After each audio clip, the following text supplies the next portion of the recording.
Masayang magpunta sa magagandang lugar kapag kasama mo ang iyong mga kaibigan. Mas nag-i-enjoy kang mag-explore sa lugar kasama mo ang mga taong importante at komportable kang kasama. Ngunit may mga pagkakataon na sa sobrang pag-i-enjoy ay lumalagpas tayo sa limitations. May mga bagay tayong nagagawa na hindi dapat at bawal. Paano kung ang isang bagay na iyong ginawa ay may kapalit palang kabayaran?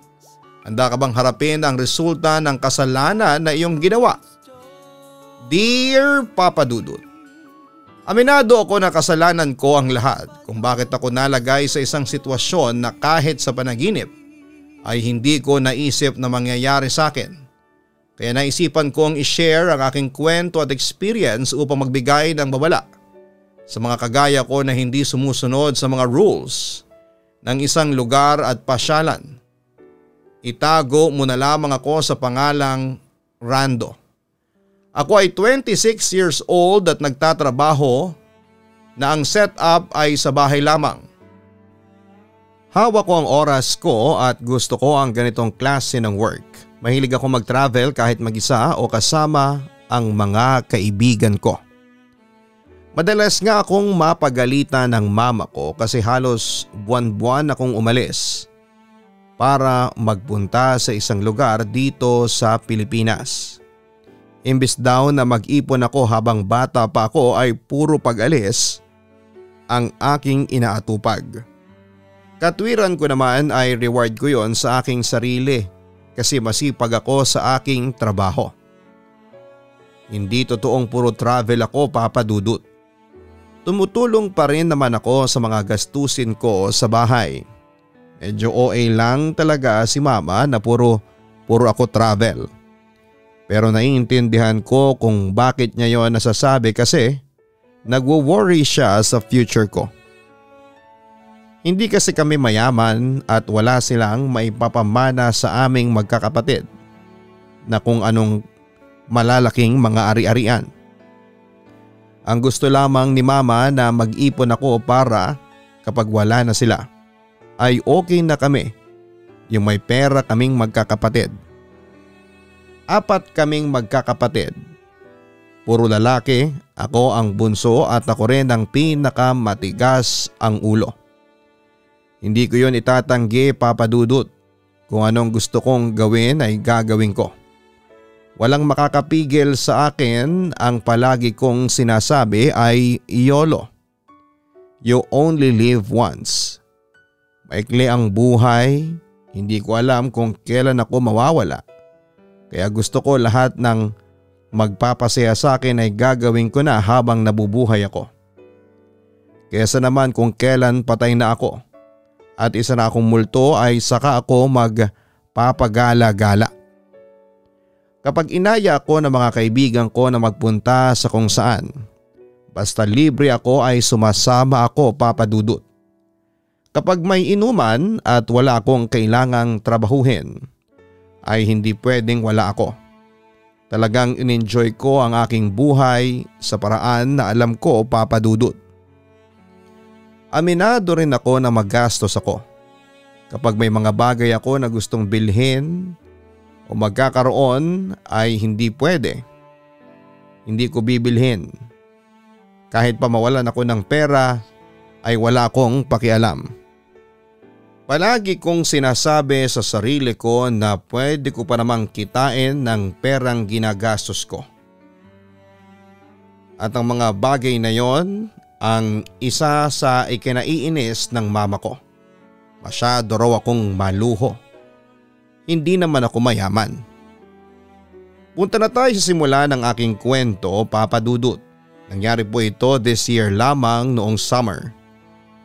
Nag-grind ako ng sobra sa aking trabaho dahil nag-iipon ako ng pera kasi gusto kong magpunta ng Siargao.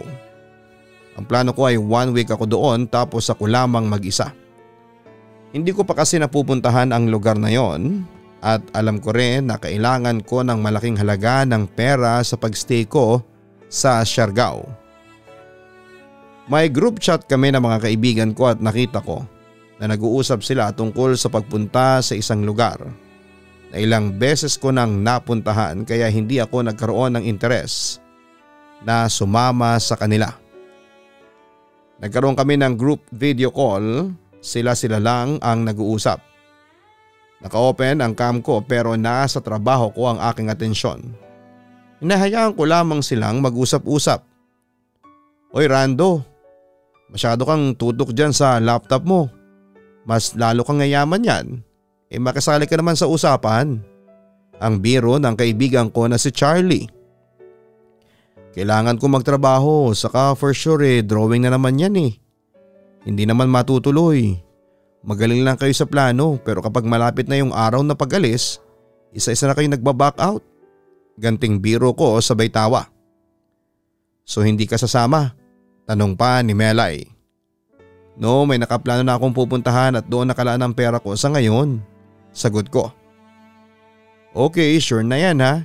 Hindi ka talaga sasama. Kahit sabihin kong sasama ang pinsan kong si Kyla? Ang wika pa ni Melay. Talaga? Kasama si Kyla? Bigla akong nawala sa focus sa trabaho ko nang marinig ko ang pangalan ni Kyla. Nako, kapag Kyla na, napakabilis. Nakatawang sabi pa ni Melay. Si Kyla kasi ang gusto kong babae, Papa Dudut. Pinsan siya ni Melay. Nililigawan ko si Kyla ng panahon na yon. Kaya naman agad ako nagkaroon ng interes sa pinag-uusapan ng mga kaibigan kong bakasyon dahil kasama pala si Kyla. Kahit may kaharap akong trabaho ay nakisali na ako sa usapan nila Papa Dudut. Ang sabi ko pa ay pwede ko namang iset aside muna yung pagpunta ko sa Siargao at sasama muna ako sa kanila. Sa pag-uusap ay napagkasunduan na 3 araw kami sa lugar na yon. Nagpresenta na si Melay na siya ang maghahanap ng tutuluyan namin na mura para mas makatipid kami. 1 week after ay natuloy naman ang plano na yon, Papa Dudut. Gamit namin ang van ng isa naming kaibigan na si Christian at siya na rin ang driver dahil siya lang naman ang marunong mag-drive sa aming magkakaibigan. Masaya ako kasi kasama si Kyla. Pinagtabi pa kami sa upuan kasi alam nila na nililigawan ko si Kyla. Sa buong biyahe ay kami tuloy ang naging tampulan ng tukso, which is gustong gusto ko rin. Ang totoo ay hindi talaga sana ako sasama sa mga kaibigan ko kung hindi kasama si Kyla. Of course, chance ko na yon para magpa-impress sa kanya. Pagkatapos ng mahabang oras ay narating na namin ang aming hotel na tutuluyan. Bale, magkakasama kaming lahat sa iisang kwarto. 5 lamang kasi kami at mas tipid kung magkakasama kami. 3 lalaki at 2 babae. Nagpahinga kami ng kaunti at pagkatapos ay nag-lunch. Pagkatapos ay diretso na kami sa pamamasyal. Inabot na kami ng gabi kaya sa labas na rin kami nag-dinner. Nagkaroon din kami ng chance ni Kyla na makapag-usap at magkaroon ng moment na kaming dalawa lang. Ibinili ko rin siya ng ilang damit sa isang ukay-ukay na aming nakita. Nang bumalik kami sa aming hotel room ay halos hating gabi na. Lahat kami ay pagod na Papa Dudut, kaya nang makahiga kami ay mabilis kaming makatulog. Sa unang gabi namin sa hotel ay nanaginip ako. Nasa hallway daw ako ng hotel na yon at hindi ko alam kung nasaang floor ako. Medyo madilim ang paligid at sobrang tahimik. Naglakad-lakad ako at nagulat ako nang may makasalubong ako na isang madre na nakasuot ng kulay itim na abito. Parang nagmamadali siya kaya nabangga ko siya. Nagsorry ako pero tuloy-tuloy lamang siya sa paglalakad. Nang magising ako mula sa panaginip na yon ay pinagpapawisan ako kahit sobrang lamig na ng hangin na ibinubuga ng aircon. Medyo nahihirapan din akong huminga at ang bigat ng aking pakiramdam. Inisip ko na baka resulta lamang yon ng sobrang pagod sa mga pinuntahan at ginawa namin. Para sa araw na yon kaya itinulog ko na lamang ulit, Papa Dudut. Kinabukasan ng umaga ay sa labas na kami nag-breakfast. Nag-check kami sa internet kung ano ang magandang puntahan sa lugar na yon. At may nakita si Christian na isang lumang gusali na sikat na attraction sa lugar na yon. Maiba naman tayo, dito tayo magpunta. Marami daw multo dyan, ang sabi pa ni Christian. Hindi totoo ang multo. Magsasayang lang tayo ng oras sa isang lumang gusali.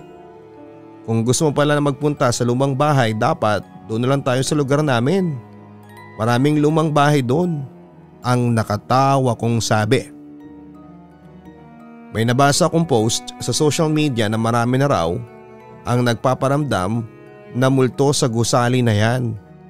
Parang exciting na puntahan. Paklipa ni Kyla. Paano ba yan, Rando? Si Kyla na nagsabi na gusto niyang puntahan. Aayaw ka pa ba? Ang natatawang tanong pa ni Melay. Wala na ako nagawa kundi ang pumayag sa lugar na gusto nilang puntahan. Siyempre si Kyla na ang nagsabi kaya hindi na ako pumalag pa, Papa Dudut. Wala kasi talaga akong interes na magpunta sa mga ganong klase ng lugar. Mas gusto ko pa ang nature o yung lugar na may mga activities kaming gagawin. Pero kapag ganong sikat lang dahil haunted kuno ay wala akong gana. Napipilitan man ako ay sumama na ako sa kanila, Papa Dudut. Pero bago kami magpunta doon ay kumain muna kami ng lunch para hindi na kami gutom kapag naroon.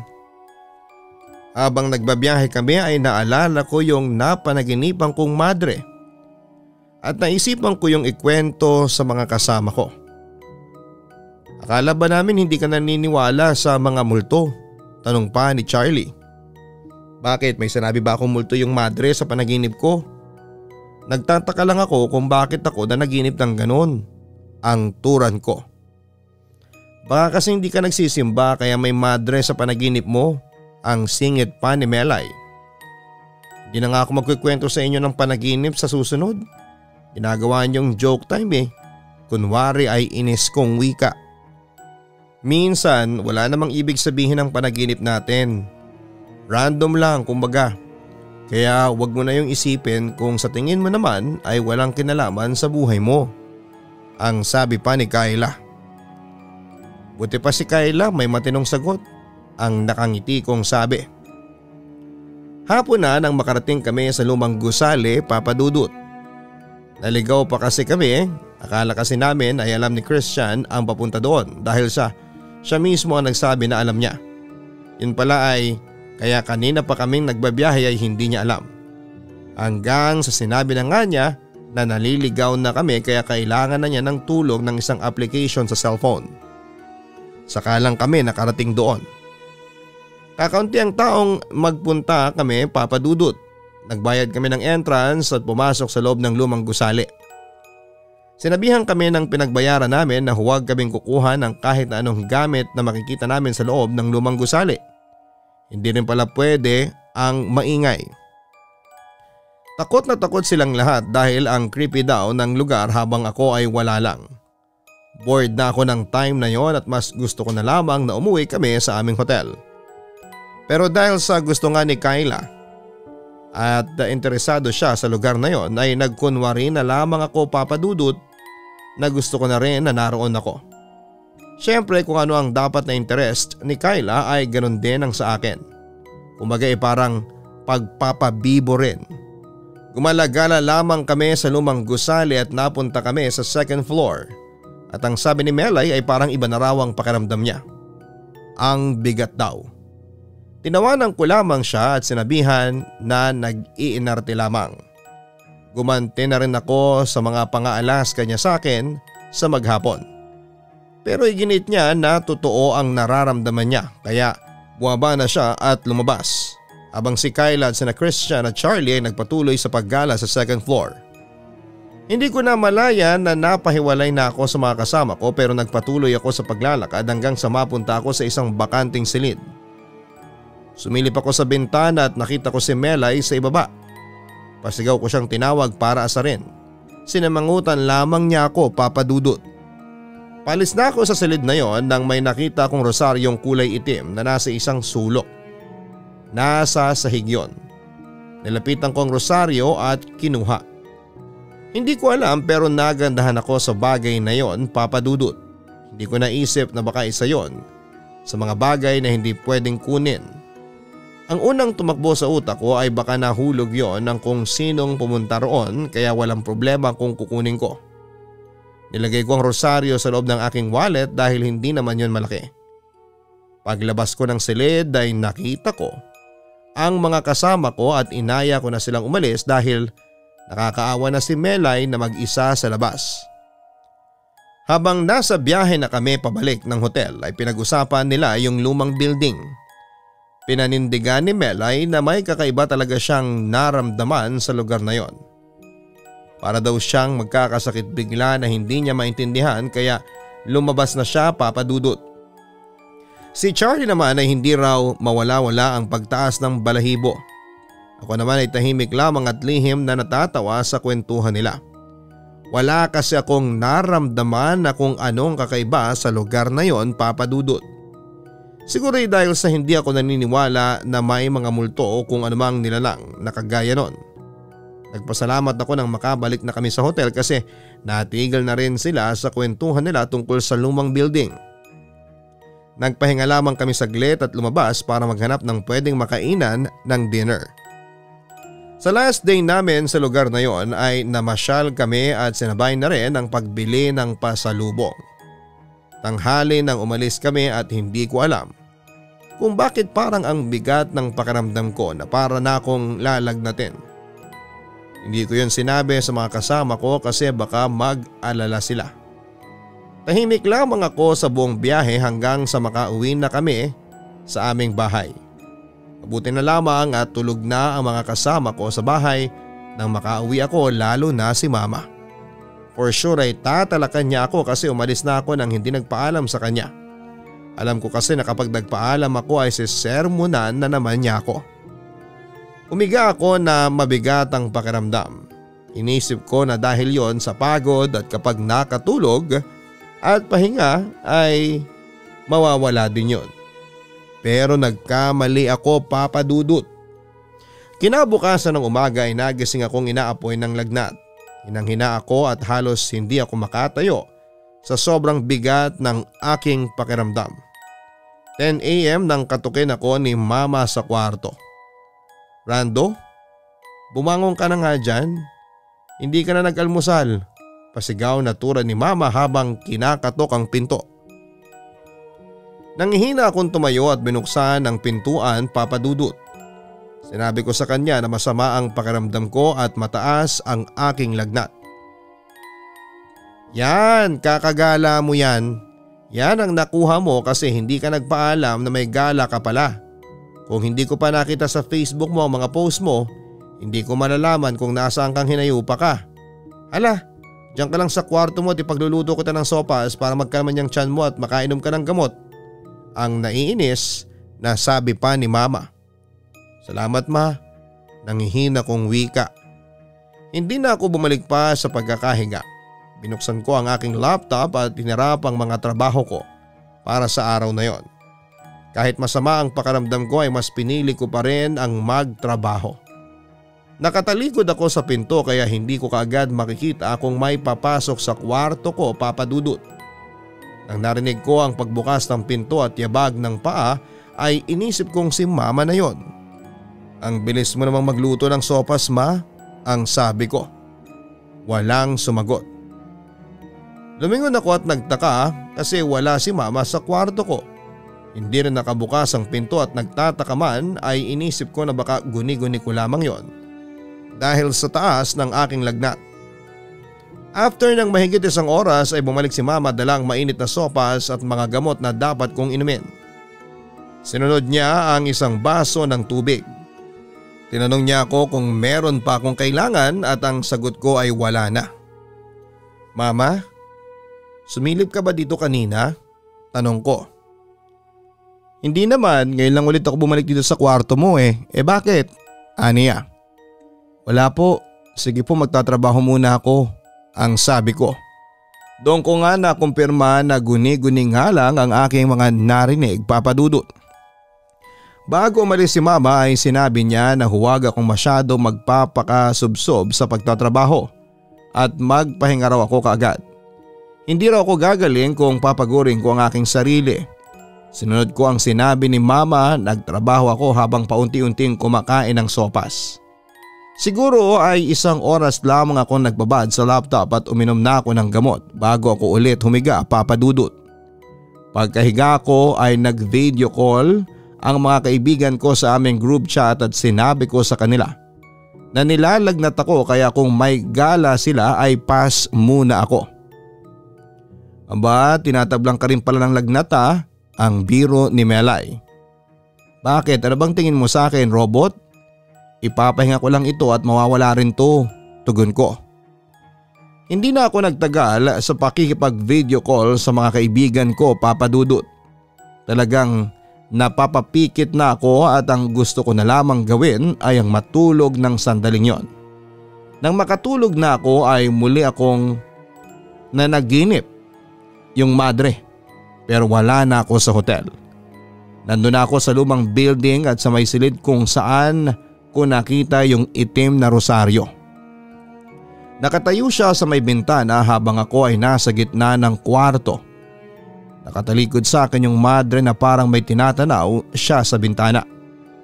Nagulat ako nang bigla na lamang siyang tumalon sa bintana. Tumakbo ako papunta sa bintana at nang sumilip ako sa ibaba ay nakita ko ang dugo ang katawan ng madre. Sigaw ng sigaw daw ako, Papa Dudut. Nagimbal ako sa nakitang pagpapakamatay ng madre sa dahilan na hindi ko alam. May ilan pa akong napanaginipan pero yung tungkol sa madre ang talagang natatandaan ko nang magising ako. Hindi ko alam kung bakit 2 beses ko na siyang napanaginipan. Naalala ko ang sinabi ni Kyla na baka random na panaginip lamang yon. Noong una pwedeng random lang, pero sa pangalawa ay napaisip na ako. Pilit kong inaalala kung meron ba akong naka-encounter na madre na nakasuot ng itim na abito pero malinaw sa alaala ko na wala naman. Kaya nakapagtataka kung bakit ko siya napanaginipan ng 2 beses, Papa Dudut. Medyo naging okay na ang pakiramdam ko pagkagising ko. Gabi na nang lumabas ako sa aking kwarto at naabutan ko si Mama na naghahanda na ng aming dinner. Talagang nilagang baboy ang niluto niya para merong sabaw. Ikinuwento ko sa kanya yung madre na 2 beses kong napanaginipan at ang sagot niya ay kakagala ko yon. Baka raw may nagambala akong kaluluwa sa mga lugar na pinuntahan ko kaya nananaginip ako ng ganon. Si Mama lagi na lang ang paggala ko ang sinisisi, ang wika ko. Totoo naman kasi ang sinasabi ko. Hindi naman kita pinagbabawalan na gumala o magpunta sa kung saan. Ang sa akin lang ay bawasan mo at mag-ipon ka. Hindi ka pa bata, Rando. Patanda ka na. Dapat ay mag-invest ka sa mga bagay na mapapakinabangan mo balang araw.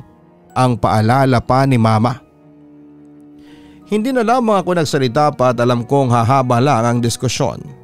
Hindi naman kasi ako mananalo sa pakikipagtalo kay Mama. Dahil sa medyo naging okay na ang pakiramdam ko ay bumalik na ako sa aking normal na pagtatrabaho. Kinagabihan halos maghahating gabi na ay nakatutok pa rin ako sa laptop. Patay na ang lahat ng ilaw sa aking kwarto at ang tanging pinanggagalingan ng liwanag ay ang monitor sa aking harapan. Ilang oras na lamang ay matatapos na ako sa aking ginagawa nang makatanggap ako ng video call request mula kay Kyla. Biglang nawala ang antok ko at agad ko yung sinagot, Papa Dudut. May ginagawa ka ba? Nakakastorbo ba ako sa iyo? Tanong pa ni Kyla sa akin. Kahit kailan hindi ka naman naging istorbo sa akin. Nakangiti ko ang sabi. Kukumustahin lang kita. Nasabi kasi sa akin ni Melay na masama daw ang pakiramdam mo. Aniya. Okay na ako ngayon. Huwag ka nang mag-worry. Hindi maalis ang ngiti ko kasi pakiramdam ko ay nag-aalala siya sa akin, Papa Dudut. Tumagal pa ng ilang minuto ang pag-uusap namin ni Kyla hanggang sa sinabi niya na inaantok na siya at kailangan na niyang matulog. Ilang minuto matapos ang aming video call ay nag-chat si Kyla. Tinatanong niya kung meron ba akong kasama sa aking kwarto. Nang tanungin ko siya kung bakit, ang sagot niya ay ilang beses daw kasi siyang may napansin na nakaitim na babae na dumadaan sa likod ko. Bigla na lamang akong kinilabutan sa mga sinabi niyo ni Kyla. Nagtaas ng balahibo ko sa aking braso. Ilang beses akong lumingon sa aking likuran para masigurado na walang ibang tao doon. Binuksan ko na rin muna ang ilaw hanggang sa matapos na ako sa aking trabaho. Makalipas pa ang 2 araw ay tuluyan na akong gumaling sa aking sakit, Papa Dudut. Ngunit napansin ko na simula nang makauwi ako mula sa bakasyon naming magkakaibigan ay nagkaroon na ako ng kakaibang pakiramdam. Naging madalas ang pagbigat ng aking pakiramdam. Yung parang medyo hindi ako makahinga ng maayos at may kung anong mabigat na bagay na nakapatong sa aking dibdib. Madalas pang mangyari yon kapag nakahiga na ako at matutulog. Isa pang napansin ko, kapag mag-isa ako ay parang palagi akong may kasama.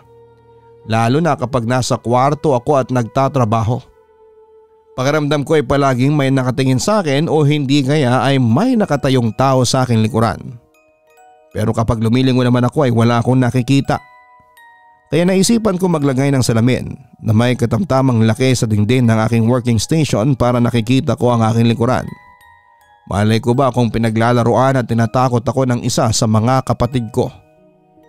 Isang gabi ay muli kong napanaginipan yung Madre Papa Dudut. Medyo nakakakilabot kasi naroon siya sa aking kwarto, nakatayo siya sa sulok. At kahit na hindi ko nakikita ang mukha niya kasi nakayuko siya, ay may pakiramdam ako na nakatingin siya sa akin. Tinatanong ko raw ang madre kung sino siya pero hindi niya ako sinasagot. Bagkus ay lumuhod siya at nagdasal sa lengguwahe na hindi ko alam kung ano. Naging laman ulit ng isipan ko ang madreng yon. Halos hindi ako makapag-concentrate sa aking trabaho dahil sa kanya. Ayoko nang ikwento kay mama ang tungkol sa aking panaginip kasi alam ko na ang isasagot niya ay sisisihin na naman niya ang paggala ko. Dahil sa pakiramdam ko ay kailangan ko yung masabi sa ibang tao ay in-invite ko si Kyla na mag-coffee date. Pumayag naman siya pero gabi pa raw siya pwede kasi may trabaho rin siya. Pagsapit ng gabi ay nagkita kami ni Kyla. Kumain muna kami at pagkatapos ay naghanap ng coffee shop. Habang nagkakape ay inopen ko sa kanya na napanaginipan ko ulit yung madre at nasa kwarto ko na ito.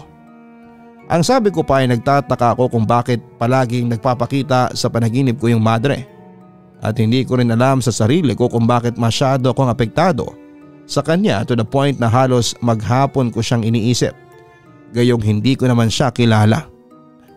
Hindi ba hindi na siya random na panaginip lang? 3 beses na ang nababahala kong turan kay Kyla. Kaya nga, baka naman kasi bago ka matulog ay iniisip mo yung madre. Sure ka ba na wala kang naka-encounter na madre before? Tanong pa ni Kyla. Umiling ako. Wala talaga. Saka hindi ko siya iniisip bago ako matulog kapag napapanaginipan ko siya. Feeling ko talaga ay may mali sa mga nangyayari. Sambit ko. Huwag mong isipin yan. Basta bago ka matulog ay magdasal ka. Humingi ka ng protection kay Lord. Makikita mo na magiging okay ang tulog mo. Ako kasi kapag may gumugulo sa utak ko, nagdarasal ako. Ang payo ni Kyla sa akin. Siguro nga ay kulang lang ako sa dasal, tugon ko. Wala man akong nakuhang kasagutan kay Kyla kung bakit nagpapakita na sa panaginip ko ang madre ay masaya pa rin ako na nagkausap kaming dalawa ng personal at binigyan pa niya ako ng time. Napag-usapan din namin ang panliligaw ko sa kanya at ang sabi niya ay kaunting panahon na lamang ay malalaman ko na ang desisyon niya kung magiging kami ba o hindi. Pakiramdam ko naman ang time na yon ay sasagutin ako ni Kyla ng oo. Kasi hindi naman siya maglalaan ng oras sa akin kung wala na siyang nararamdaman.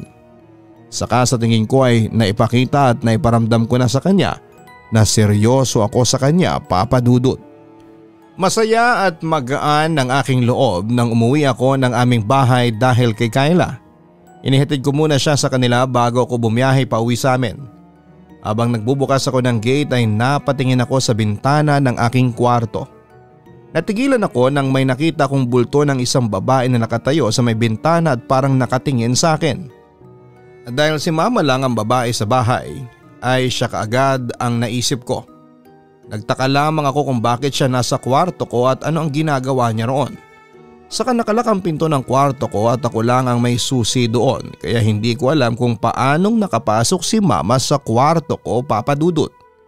Hindi rin kasi ugali ng nanay ko na basta na lamang pumapasok ng aking kwarto kasi alam niya na ayaw ko ng ganon.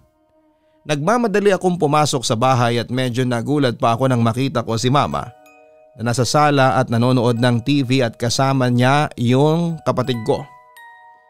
Ina-expect ko kasi na nasa kwarto ko siya. Ilang segundo lang mula nang makita ko siya sa labas ng bahay at imposible na makababa kaagad siya ng hagdanan at uupo sa sofa na ganon kabilis. Unless may kakayahan ng nanay ko na mag-teleport na imposible namang mangyari. O bakit parang nakakita ka ng multo? Tanong pa ni mama. Nakita kasi kita sa bintana ng kwarto ko. Nakatayo ka sa bintana, ang turan ko. Ano ba yung mga pinagsasabi mo? Kanina pa kaming nanonood dito ng kapatid mo. Saka paano kung makakapasok sa kwarto mo ayaw mo ngang ipaduplicate ang susi mo doon. Siguro may tinatago ka no? Ang akusa pa sa akin ni mama. Alam ko na hindi nagsisinungaling ang nanay ko, Papa Dudut. Bigla akong kinabahan nang ma-realize kong hindi pala si mama ang aking nakita at baka may ibang tao sa aking kwarto. Kinuha ko ang baseball bat na nakatago sa likod ng aming pintuan.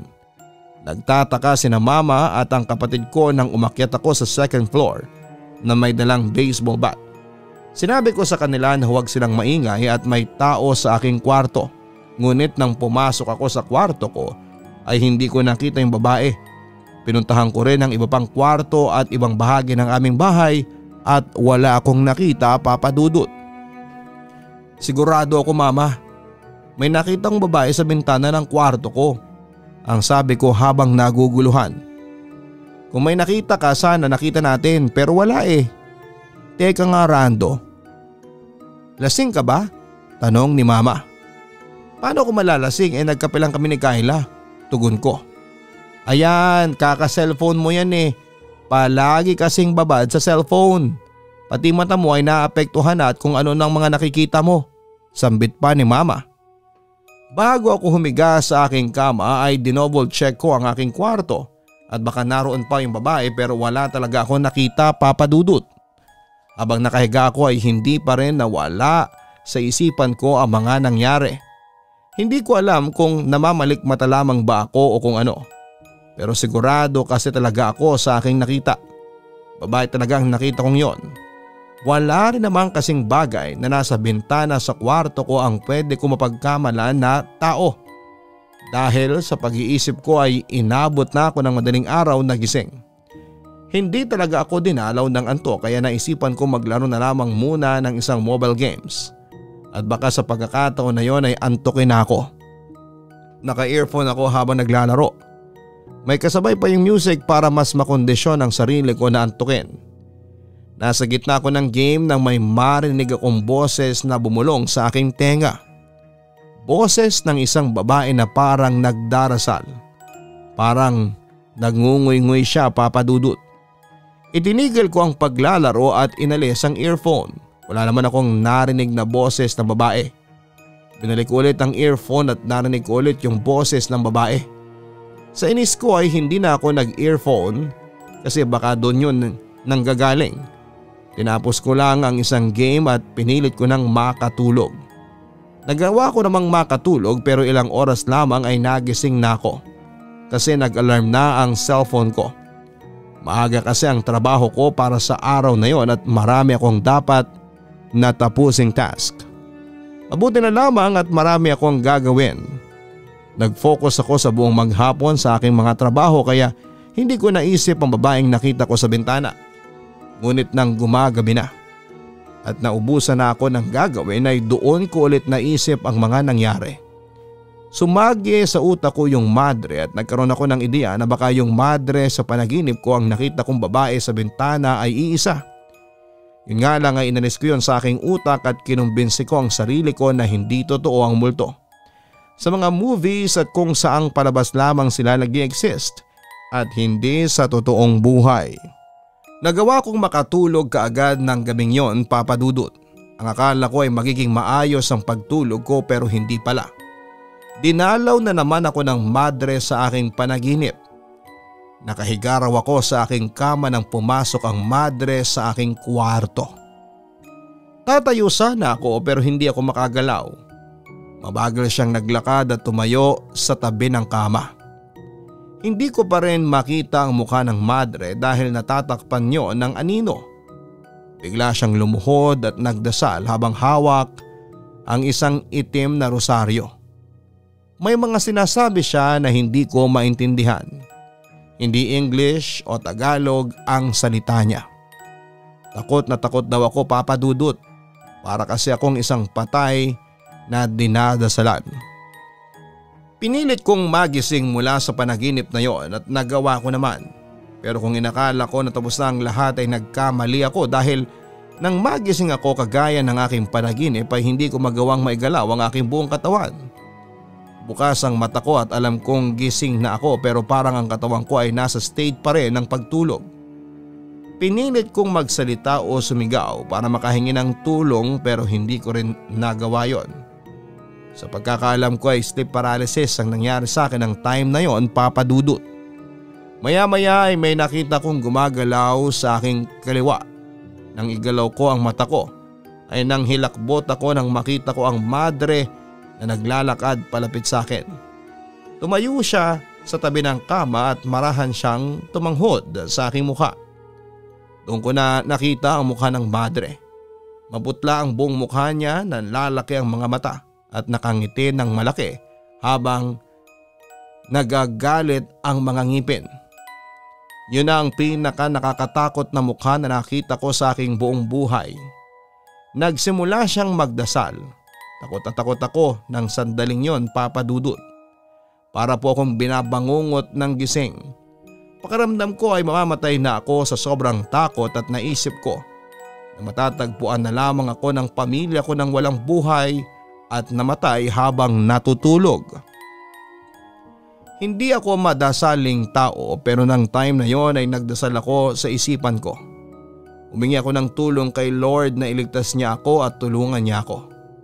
Kung panaginip man yon sana ay gisingin na niya ako kasi talagang takot na takot ako. Habang nagdarasal ako sa aking isipan ay parang himala na nagawa kong umungol at kasunod noon ay naigalaw ko na ang buong katawan ko. Parang bulang nawala ang madre na nakatanghod sa akin. Napatakbo ako palabas ng aking kwarto at kinatok ko si Mama sa kwarto niya at sinabi ko na doon muna ako matutulog. Ano ba nangyayari sa iyo, Rando?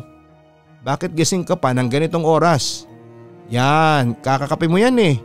Pagalit na sabi pa ni Mama. Ma, pwede bang wag mo na akong pagalitan? Dito muna ako tutulog sa inyo. Ang sabi ko habang nanginginig ang boses.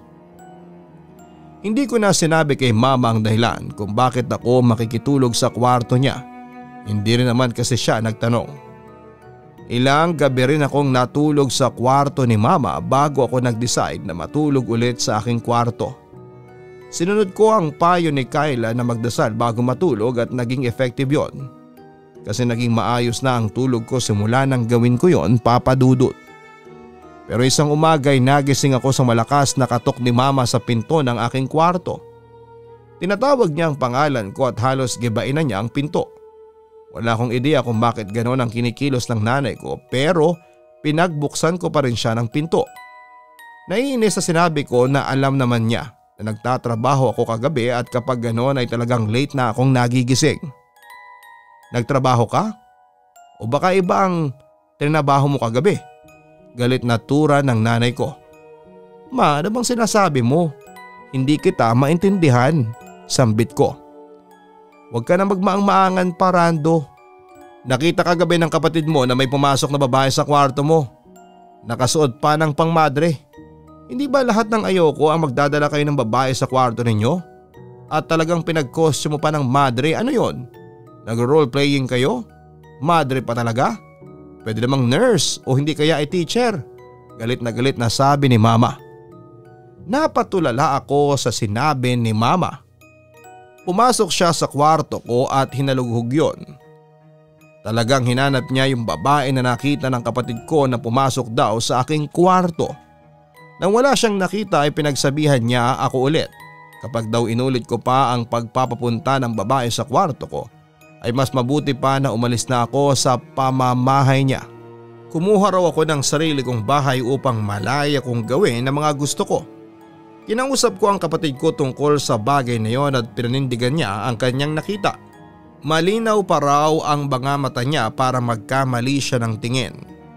Ang bagay na yon ang talagang gumulo ng aking utak, Papa Dudut. Hindi na lang pala ako ang nakakakita doon sa madre kundi pati na ang kapatid ko. Nagkaroon ako ng ideya na dapat ay meron na akong gawin. Pero hindi ko alam kung paanong mahihinto ang panggugulo ng madre na yon sa aking buhay. Buong araw ako nag-isip hanggang sa naalala ko na nagsimula ang lahat ng yon nang nagbakasyon kami ng aking mga kaibigan. Binalikan ko rin ang mga eksena ng madre sa aking panaginip at tumatak sa isipan ko yung nagdarasal siya habang hawak ang itim na rosaryo. Napagtanto ko na kamukha ng rosaryo na kinuha ko roon sa lumang building. Hindi kaya dahil kinuha ko yung bagay na yun, kaya nangyayari ang lahat ng ito sa akin? Tanong ko sa aking sarili. That time ay desperado na akong matigil ang kababalaghan na nangyari sa akin. Natatakot ako na kapag pinabayaan ko yon ay may mas matindi pang mangyari sa hinaharap. Kaya mabilis akong nag-decide, Papa Dudut. Dala ang itim na rosaryo ay mag-isa akong bumalik sa lumang building. Wala na akong pakialam pa kahit mapagod ako sa pagkukommute. Talagang lahat na ng paraan ay gagawin ko para matigil na ang pagpapakita sa akin ng madre. Naisip ko rin na baka ang madre nyon ang nagmamay-ari ng itim na rosaryo. Kasi nakita kong hawak niya yon sa aking panaginip. Hindi ko lamang basta binalik ang rosaryo sa lugar kung saan ko yon kinuha. Nagdasal din ako at humingi ng kapatawaran sa madre kung nagambala ko siya sa pamamagitan ng pagkuha ng bagay na hindi naman sa akin. Hindi ko maintindihan pero nang umalis ako sa lugar na yun ay biglang gumaan ang aking pakiramdam. Wala ako naging pagsisisi sa ginawa kong pagbalik sa rosaryo. Simula kasi noon ay nahinto na ang pagpapakita ng madre sa aking panaginip. Nawala na rin ang mabigat kong pakiramdam. Ang maganda pa ay sinagot na rin ako ni Kayla at hanggang ngayon ay kami pa rin. Ngunit may mga pagkakataon na nararamdaman ko pa rin ang presensya ng madre sa aking paligid lalo na kapag ako ay mag-isa. Pero nagpapasalamat ako kasi hindi na siya nagpapakita sa akin. Kapag may ganon akong pakiramdam ay sinusundan ko kaagad ng pagdarasal at agad namang bumubuti ang aking pakiramdam. Hanggang dito na lamang ang aking sulat, Papa Dudut. Sana po kahit papaano ay nakapagbigay ako ng aral sa mga listeners mo. Thank you and God bless always. Sincerely yours, Rando. Importante na marunong tayong sumunod sa alituntunin ng lugar na ating pinupuntahan. Dapat po ay sinusunod at nirerespeto natin ang regulasyon o ipinagbabawal ng isang lugar lalo na kung tayo po ay dayo lamang. Kung ano ang lugar na yon na ating dinatnan, dapat ay ganun pa rin yon kapag tayo po ay lumisan. Dahil sadyang may mga nilalang na hindi natin nakikita na nasa ating paligid lamang. Kahit sino siguro na nananahimik at ginambala ay magagalit, at kung naramdaman natin na tayo ay nakagambala ng ibang nilalang, agad tayong humingi ng patawad at magpakumbaba. Huwag din nating kakalimutan ang magdasal dahil ito ang magiging pinakamakapangyarihang sandata mo. Hanggang sa muli, huwag kalimutan na mag-like, share and subscribe. Maraming salamat po sa inyong lahat. Ang buhay ay mahiwaga, laging may lungkot at saya. Sa Papa Dudut Stories, laging may karamay ka.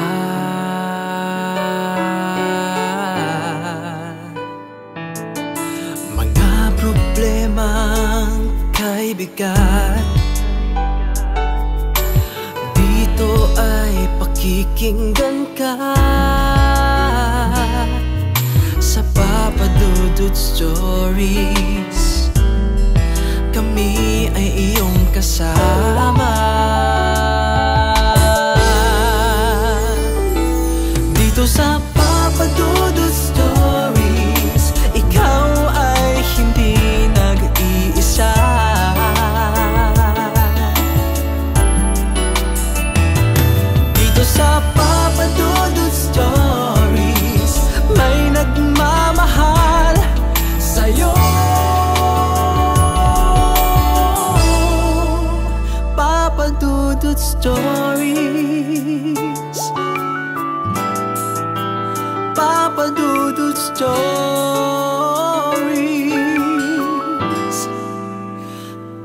Papa Dudut Stories.